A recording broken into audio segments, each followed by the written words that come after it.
Welcome to Reddit Aliens. What was the most disturbing thing that the popular kid did? Please remember to like, share, and subscribe. Got beaten up, dragged down the street until my trousers ripped off and my birthday presents stolen by a couple of bullies on lunch break. After going back to school to report the incident and get some clothes, I was in a toilet cubicle and heard the bullies come in and remove their earrings and start pushing them into their faces to make themselves bleed, so they could blame me for starting a fight. Luckily, I wasn't the only person that overheard and they got suspended. I also got suspended for leaving premises without a lunch pass. There was a girl who was really popular who got her friends to bully this other girl with her. The kicker is, the girl who was being bullied was a grade or two younger, and her dad had shot and murdered her pregnant mother in the middle of town, and then went and killed himself, barely months prior to them bullying her. It was horrific and all over the news, and the girls bullied her on Twitter. Pretty sure the girl who was bullied left the state. F you, Kennedy. Pinned a girl down with help of her mates and forcibly shaved her eyebrows off in the middle of lunch. Teachers went ballistic, obviously, but the poor girl got sent to a school as a normal by her mum the following day.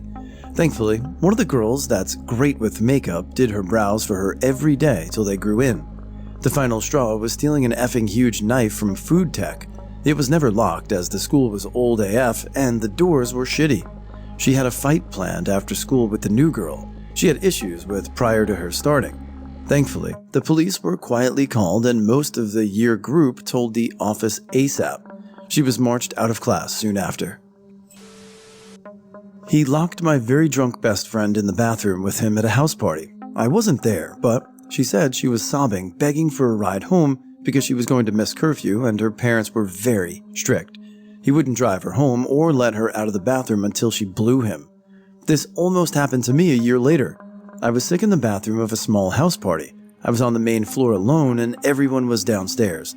The owner of the house came in and tried to rape me while my face was in the toilet. One of the super seniors that graduated, go to local colleges and still party with high schoolers, came up just in time to stop it.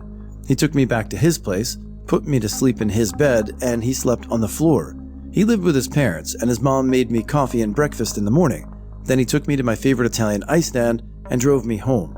I'll never forget him, and hope he's crushing life. Shot 5 people and then himself in the cafeteria during lunch. I don't know how popular this guy was, but he was in the homecoming court. No one's really sure why he did it. We just had rumors that floated around. He had been suspended from the football team and broken up with and rejected by different girls. Supposedly, again, I only ever heard rumors passed around the school. He brought an illegal gun of his father's to school and shot several of his friends and family members before shooting himself. 4 of the people he shot died. 1 survived, and he died as well. This was during high school. He and all of his victims were freshmen, 14 to 15 years old. It's something me and all of my classmates will never forget, I'm sure. I see a lot of assaulted the person with special needs posts, and they're bumming me out, so off topic time. I got bullied by a special needs kid. I'm still not sure what he was dealing with. He had a fully motorized wheelchair, could barely move his body, couldn't speak but could communicate vocally. For actual words, he had a computer program to help him talk. Everybody loved the kid, and he was honestly a nice kid as far as I could tell. But he thought the cheerleaders belonged to him, and I'm not being silly here. That was the school-wide accepted fact. He loved the cheerleaders and they loved him and they belonged to him, as far as he was concerned, which for the most part was fine. But one day, he saw me talking to one of the cheerleaders about some piano lessons I was giving her, and suddenly out of nowhere I get rammed at full speed by this 300-pound chair. I look up, and it's effing Clint. I'm like, Clint, man, you good? And he makes it very plain he does not want me there. So I get up and give him his space. Every effing time he saw me, that dude would come after me. Sometimes he'd chase me into the bathroom and wait outside because his chair didn't go through the door. He effing hated my ass. He eventually either forgot or figured I'd learned my lesson, but by sophomore junior year was spent evading a weaponized wheelchair driven by a dude who might have weighed 80 pounds. This happened a few months ago at my school. We don't really have any massively popular kids, just the sporty kids and the children of teachers, the kind of people who don't have anybody to keep their ego in check. Not very popular outside their self-contained bubble of thinking they're great. Anyway, a handful of these guys randomly picked a fight with some random younger kids because of a sarcastic remark toward a friend who was with them, circled this kid on the field, and beat the shit out of him. The kid was 2 years younger than them. Conveniently, half of them had to isolate for COVID a few days later when the kid's brother, who was like 3 years older than them, heard what happened and wanted to find them. Also, one of them threatened my friend with a knife because he accidentally knocked into him. I broke up with a girl in the popular group, and she went on a rampage. She was in the yearbook class and removed me, my friends, my new girlfriend from any mention outside of one directory photo. My friend and I both won a mock election, which she posted at the end of the yearbook in the pages with the sponsors and didn't include the photos.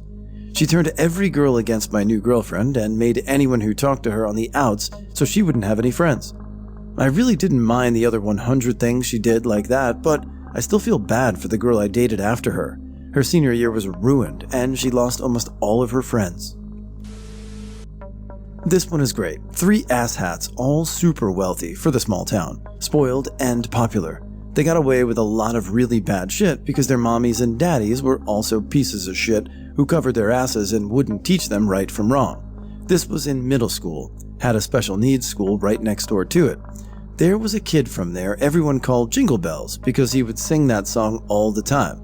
I think he had Downs, and he was quite a character, but he took a lot of regular classes at the middle school as well. He was a cheerful guy, everyone liked him.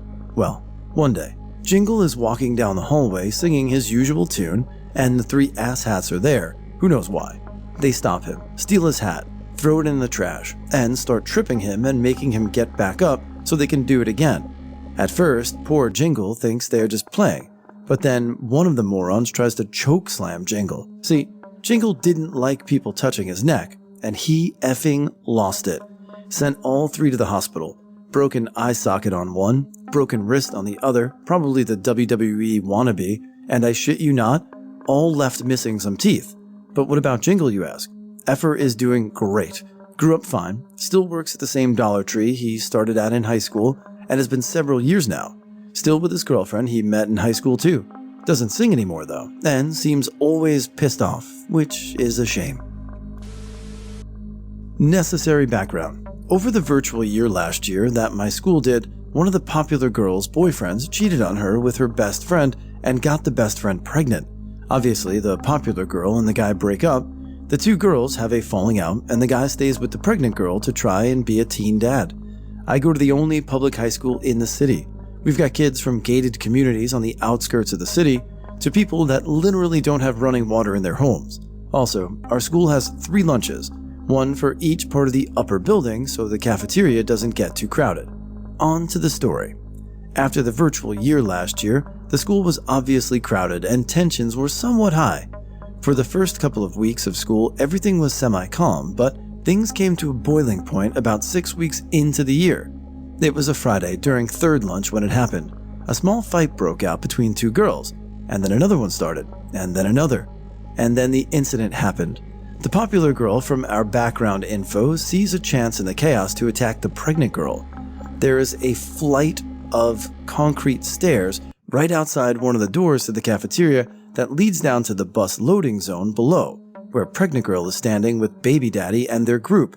In the chaos, friend group and baby daddy walk away from pregnant girl to get a look at the action. This is when popular girl sees her chance and rushes pregnant girl.